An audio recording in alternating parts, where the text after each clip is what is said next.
श्री राधे राधे नमस्ते।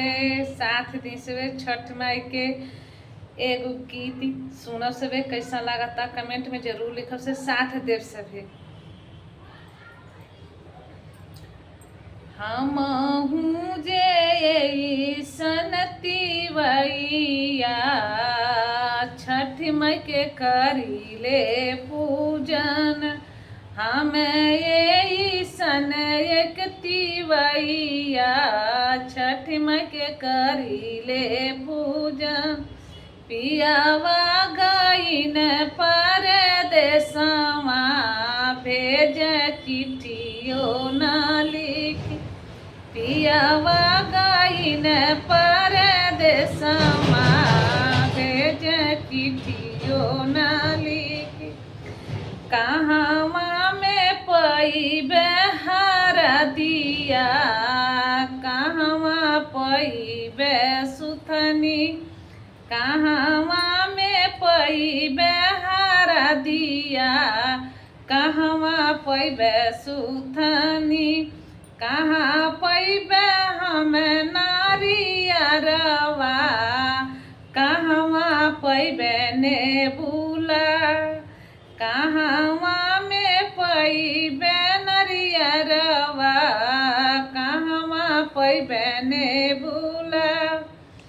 नैहर के से भेज खबरिया मैया दिहे भेजवाई। नैहर के से भेज खबरिया मैया दिहे भेजवाई। उड़त के आवे न सुगनमा बैठया गाना के बीच। उड़त के आवे न सुगनमा बैठया गाना के बीच। तुह के में देवे सुगना दूध भात खोरवा ले जईत खबर। हमारा खबर मैया से कहिया भेज दिहे चुनारी नारियर। हमारा खबर मैया से कही दिया भेजी है चुनारी नारियर।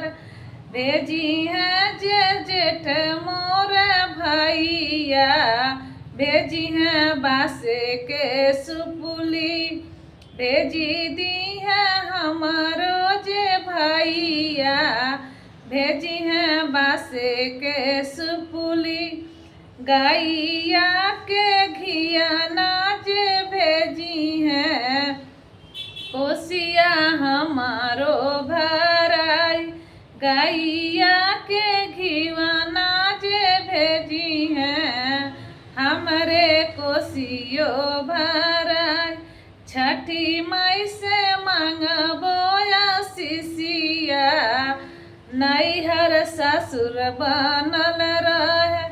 नम छठी माई से मांगबो आशीषिया नैहर ससुर बनल रहे। पिया परदेसवा निमन रहे मांगिया से नूरा भर। पियावा मोर निमनो जे रहे मांगिया से नूरा भर। बिछुआ अंगुरिया जे चमके बिछुआ अंगुरिया जे चमके। चूड़िया खाना का तरह है बिछुआ अंगुरिया